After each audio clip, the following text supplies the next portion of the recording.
Welcome to my channel Daily Bulletin News. Days of Our Lives teases some explosive, utterly unexpected new supercouples, and sticks us with a problem of quantum consequences. In between the bad attacks, the explosions and the downright mystifying quantum mechanic puzzles Days of Our Lives gave us this week, it's become clear that we could be getting some genuinely delightful and delightfully unexpected supercouples coming our way soon. So let's dive in as we wrap up Connie once and for all. Maybe it'll be just what John needs to put the pieces together and start digging into what really happened the night Sarah was hit. All he needs to do is talk to some people at the bar, find out they left together and Brady was barely able to stand and realize Fiona had to have driven his car home.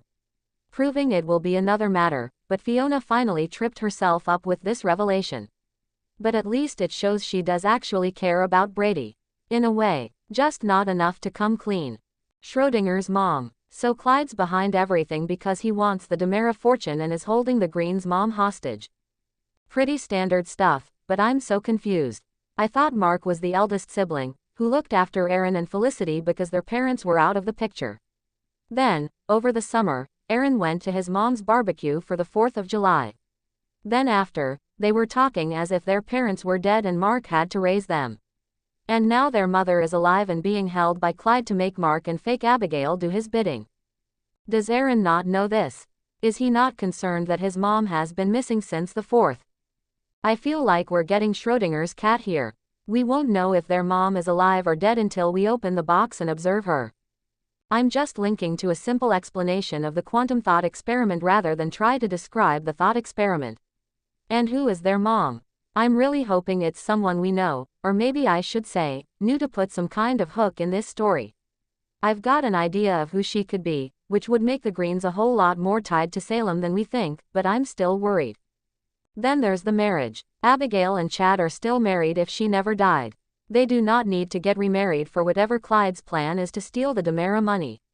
And if he wants it as an insurance plan in case she's discovered, that doesn't work because the marriage would be invalid if it was under a false identity. Deep breath.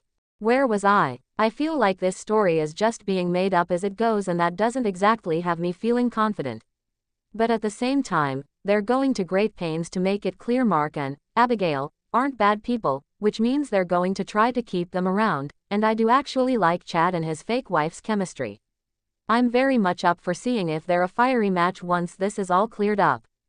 Poor Chad should not have to be just tied to one character who may or may not ever return, and all my misgivings aside, I really love Annalyn McCord's performance. Her reaction to Chad's vows was genuinely sweet. If Abigail and Chad don't end up together, I'm going to be darn surprised. Boom goes the storyline. Connie's finally caught, and I guess the only question is if she'll be shot and killed or sent to prison forever.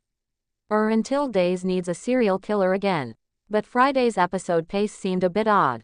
Viewers have been clamoring for weeks for this to wrap up, then they just rushed that last bit like they were being played off the stage mid-acceptance speech at the Emmys. The show could have spent the episode counting down the bomb, building the suspense, teasing us to see if EJ or Jada would find Gabby and Melinda before it went off. Cut that between Connie's standoff with Ava and Stefan, as the two women who were tied up struggled and managed to finally free themselves, reach the door just as EJ gets there and, boom. Friday cliffhanger. Instead the bomb went off, everyone was fine, and it was all wrapped up in a matter of minutes. And while it blew up the room, it barely scratched the ladies. They should have blown up the whole house. It would have made for such good story. Instead, you can see exactly where all the characters are heading. And it's all very familiar territory. Except for this Gabby and EJ pairing we're about to get. Like Chad and Abigail, this could be genuine fire. Stray thoughts. Maybe the whole killer Connie thing went on for too long, but she kept me amused at the most surprising times. From her, "It's everyone's fault but mine," to her response to Melinda trying to get out of being killed by saying she didn't get to eat the breakfast Connie made. Well, maybe it's for the best. Lee says you've really been packing on the pounds. I know talking out loud and gabbing about secrets on the phone where anyone can hear them is a hallmark of Days of Our Lives, but for the love of God, people, at least start doing it with an eye on the door. Stefan's kind of surprised, of course this is happening, uttering of, "Oh, God," when he saw Connie with a knife to Ava's throat was the perfect Demera response. Could we please get a name for Abigail, already instead of just sis. Please subscribe our channel.